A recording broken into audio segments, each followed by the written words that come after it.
তরমুজের আইসক্রিম কারা কারা খেতে ভালোবাসো দেখো।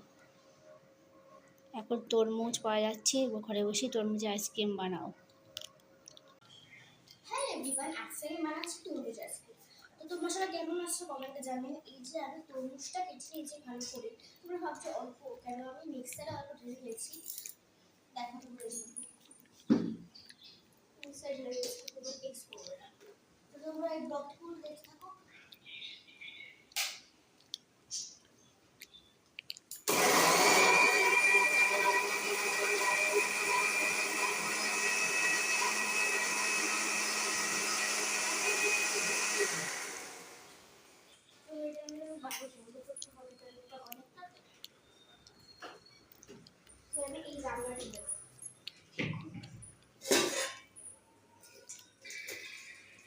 হয়েছে ভালো, একটু গোটা আছে না?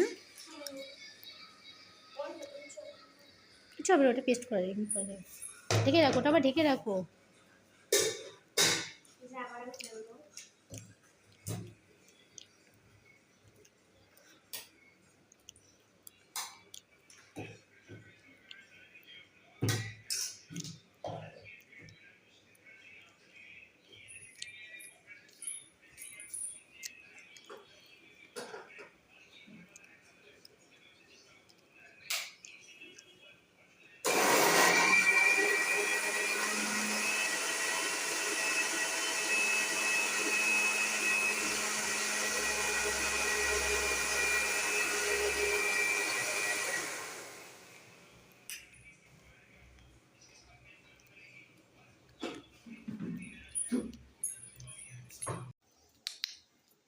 এই যে আমি এখন তরমুজটার রসটা করে নিয়েছি, মানে মিক্স করে নিয়েছি।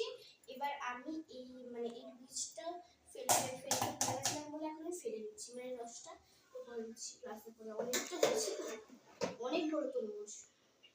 আমি পিসি বাড়ি গেছিলাম, পিসি বাড়ির ওখান থেকে আমরা নিয়ে এসেছিলাম তরমুজটা। এখন মেয়ের হাতে তরমুজের আইসক্রিম হেভি লাগে, একদিন করেছিল, খেতে খুব টেস্ট হয়েছিল। তার জন্য ও বলেছে মা আজকে আবার আমি বানিয়ে খাওয়াবো। তাই আমি তোমাদের সাথে শেয়ার করলাম। তাই ভাবলাম মেয়ে যতক্ষণ বানাচ্ছে তোমাদের সঙ্গে শেয়ার করাটা দরকার।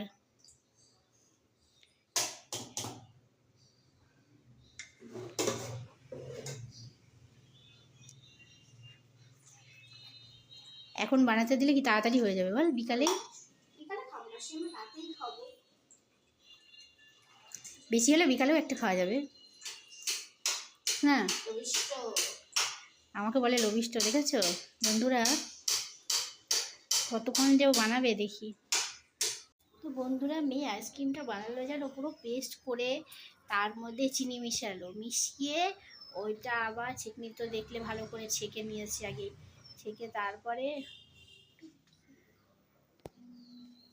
চিনি মিশিয়ে চায়ের কাপগুলো আছে, চায়ের কাপের মধ্যে ওই সব ঢেলে দিল। আর আইসক্রিমের কাঠিগুলো কিনে এনেছে 10 টাকার, ওটা কিনে নিয়ে এসে ওটার মধ্যে দিয়ে ডিপ ফ্রিজে দিয়ে দিল। বলছে মা রাতে খাবো, আর আজকে আমি বানিয়ে খাবো, কারণ একদিন খাইয়েছে, খুব ভালো লেগেছে। মেঘ করছে, অনেকগুলো কাপড় কেচেছি, এদিকে স্কুল ড্রেস এটা ওটা সব কেচেছি, কারণ কালকে ঘুরতে গিয়েছিলাম ননদের বাড়ি, সব কাঁচা হয়নি। মেঘ করছে, এখনই তুলে দেবো। মেঘ করছে, বাইরে রেখে লাভ নেই, কেন যদি ঘুমিয়ে পড়ি একটু দুপুরে তাহলে আর কাপড়গুলো তুলতে পারবো না বন্ধুরা। আর একটু রিলস করবো বলে শাড়ি পরেছিলাম, দেখো।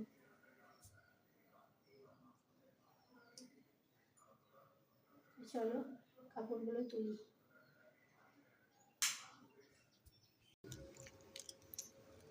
এই দেখো সব আইসক্রিম সাজিয়ে রেখেছে ডিপ ফ্রিজে, দেখতে পাচ্ছ সব আইসক্রিমের কাঠি দেওয়া। একটা দেখিয়ে দেখো, অনেকটাই বসেছে, দেখো। রাত অবধি হয়ে যাবে, রাতে সবাই খাবো, হেভি হয়েছে।